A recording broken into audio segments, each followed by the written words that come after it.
of today's webinar, I just cover a little bit about how we collaborate with Genome to further our policy development work. As what Stephan mentioned earlier, there are many dimensions to which Genome has provided services for. And in Singapore, I think for us, we see two important parts about the collaboration. Firstly, it gives us a very good insight into the various startup ecosystem in Asia. Not just for the purpose of benchmarking, but really about how we can better understand what's going on in this ecosystem to scope partnerships that could enable the startups within our ecosystems to be to benefit. And what's important when it comes to basically, looking at which partners to work with.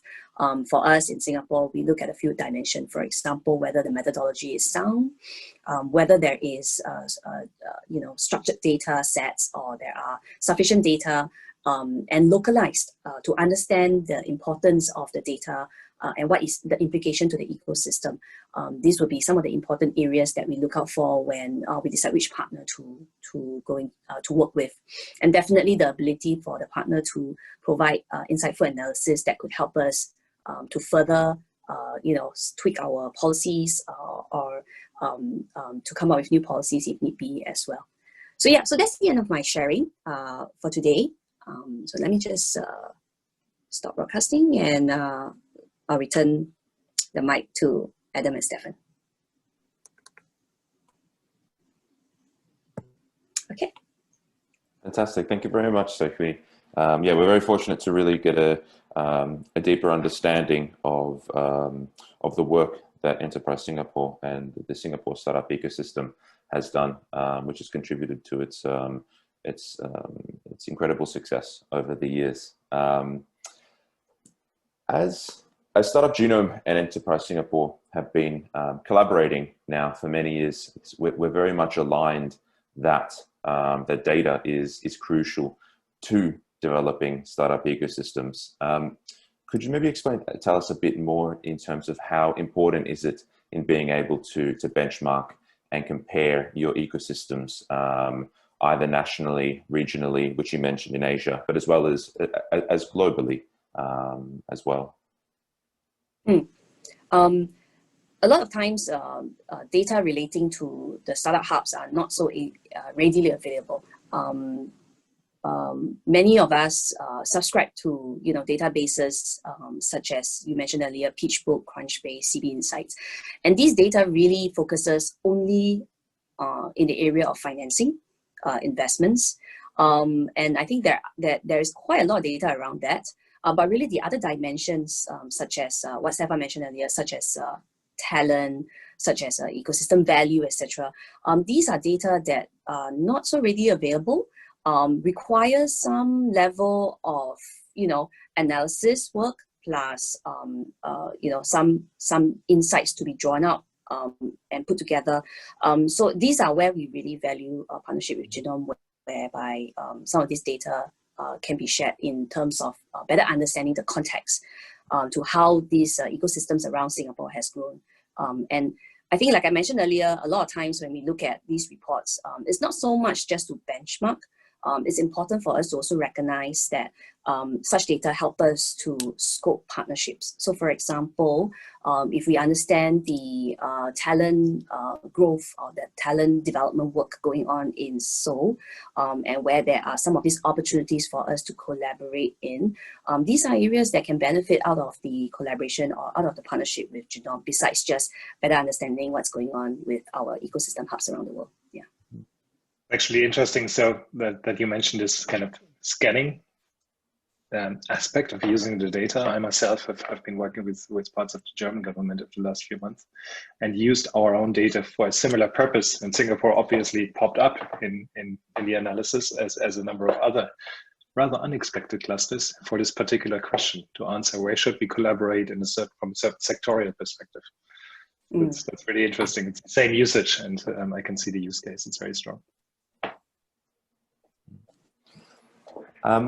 In terms of, I guess, how important is utilizing data to align and convince different ecosystem stakeholders? I mean, there's a plethora of ecosystem stakeholders that I'm guessing you and your team speak to day in, day out, from the public sector to the private sector. How important is it in utilizing data to when convening with different types of stakeholders?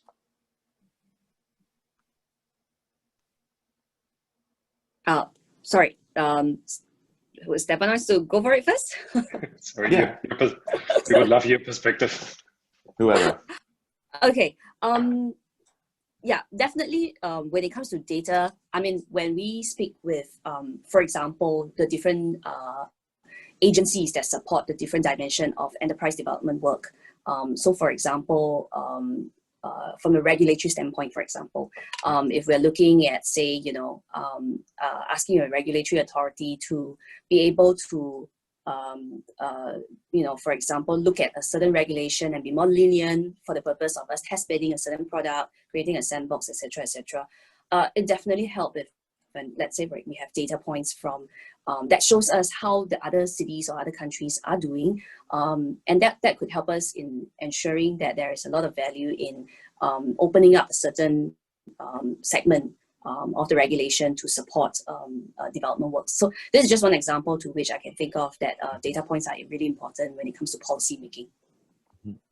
So thanks for bringing this up. I absolutely love this statement, because we have seen in our work, and particularly in younger ecosystems, more nascent ecosystems, you are confronted with a regulatory environment that has been conceived for traditional industries, rightfully so. 20, 30 years ago, regulation for financial markets, for the healthcare system, were established to protect consumers. That's all good.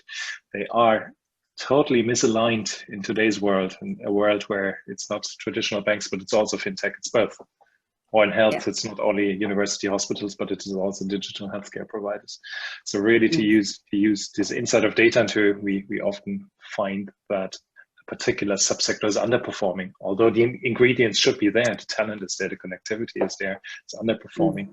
And then it tells you a long story to go into specific parts of regulation and to really dig deep to see what needs changing. And sometimes it's just tweaking of few bits of regulatory environment in order to unleash the entrepreneurial activity.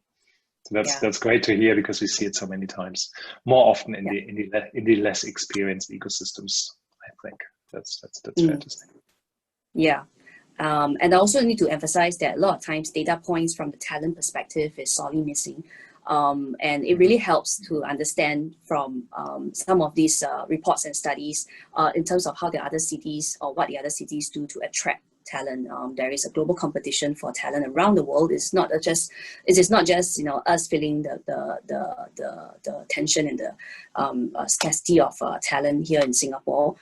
So some of these data points are definitely very useful when it comes to us making decisions, for example, manpower policy related decision, and it helps us to better understand how we can, for example, be a little bit more flexible when it comes to attracting global talent in a certain aspects, because we're not doing so well in this area, and therefore we need to do more to attract talent, things like that. So I would say that overall, this sort of data points are definitely important for policy making. Yeah. I can see that talent again is an aspect many governments are looking at, recognizing the need for global talent, and then it becomes an absolute number. Get us 1,000 people from abroad. Exactly. The conversation we would like to have is, let's get 1,000 people from abroad. Let's find the mix between technology and managerial, entrepreneurially skilled talent. People who really can scale up a company, not only software architects, both.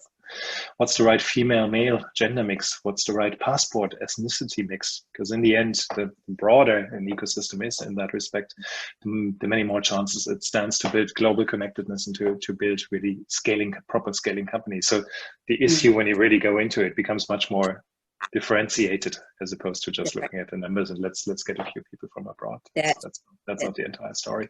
Yeah. That's right. Good.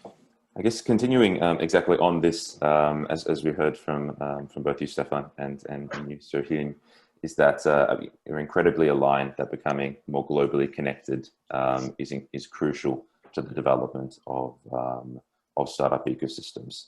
I guess as a leading startup ecosystem, maybe Seow Hui Lim, in regards to Singapore, could you tell us a bit about the importance of becoming globally connected, and some kind of high level trends that you may have seen in kind of the growth trajectory of the Singapore startup ecosystem over the years?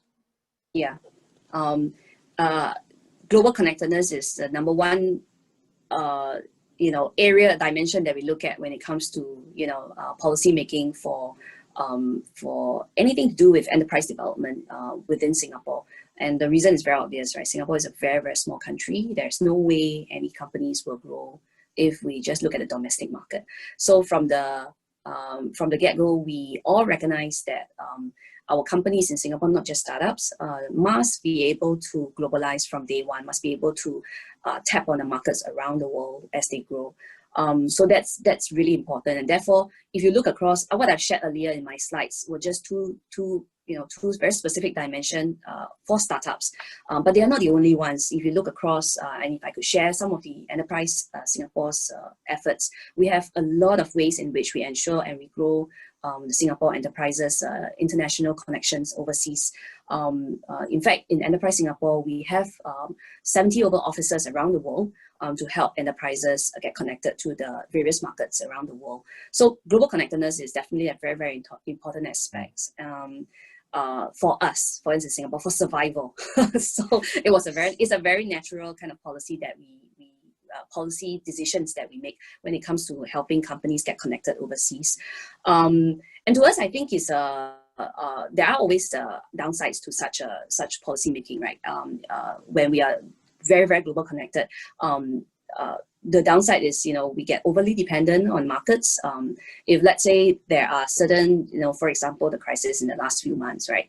If there's over dependence on a certain markets, when it comes to, for example, supply chain disruption, your entire, revenue, your entire sustainability get affected.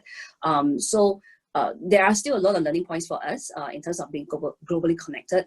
For example, now we're looking at how to ensure that we are diverse in the way we grow our connections.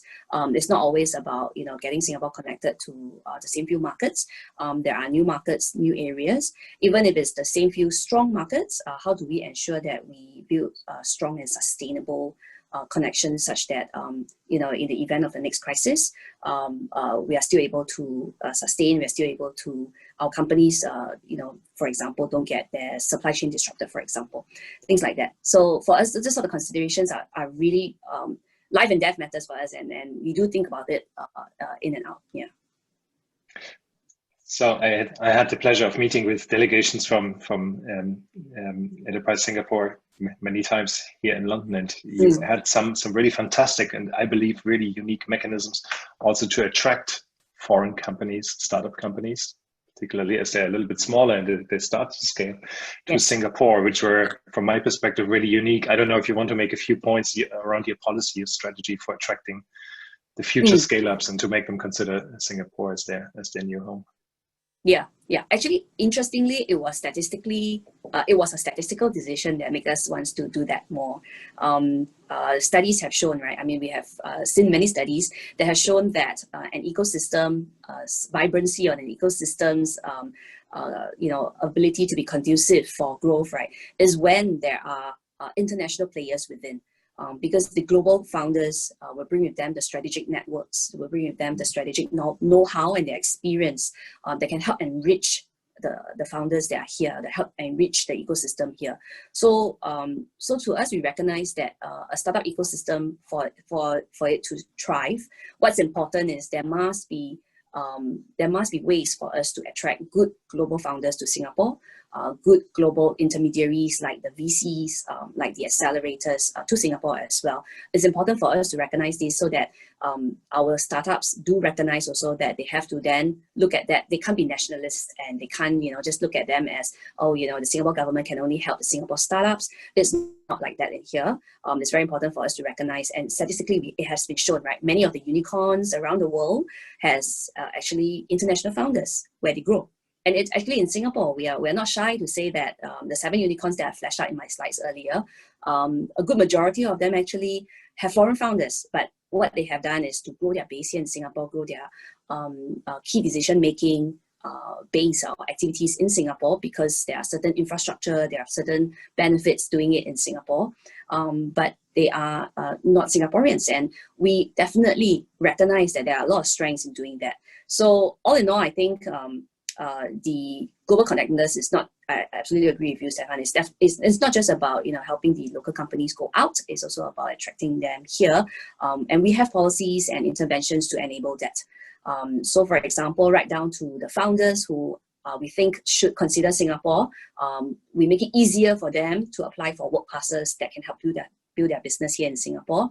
If they want to bring their teams here in Singapore, we also make it easy for them to do so. Of course, we do have to balance that with some of the local needs and some of the local manpower policy dimensions. But that's not to say that we shut off completely. We always strike that balance to make sure that from the economic standpoint, our businesses and our ecosystem and our industry still grow. Yeah. That's great to hear. Thank you so much for this perspective, because I really believe it's hugely important, not only to look at the outbound perspective, but also bringing in this talent, this knowledge, the different perspectives. Yeah. And in the end, also this element of global connectedness into an ecosystem. So if I'm really young, a nascent ecosystem, I would always argue, try to grow organically first, but then very, very quickly shift over and try to attract and really bring this knowledge into your part of the world. And I think our data showed you've done a fabulous job in pursuing this strategy. I think we have a long way to go too. we started the journey, but I think we still have a long way to go. Yeah. Yes. And I guess just a last question I have, in relation to how do you see our annual Startup Genome global reports? How are they relevant to you? And how do they fit into just as one part of kind of your global visibility strategy for the ecosystem? So the part about branding is definitely something that helps us a lot. Yeah, and I say that because in my visits to many of the startup hubs around the world, I have heard of many, government policymakers and even the organizations that look at growing startups citing Genome. I think branding is a very, very important aspect for us, and it helps that when, for example,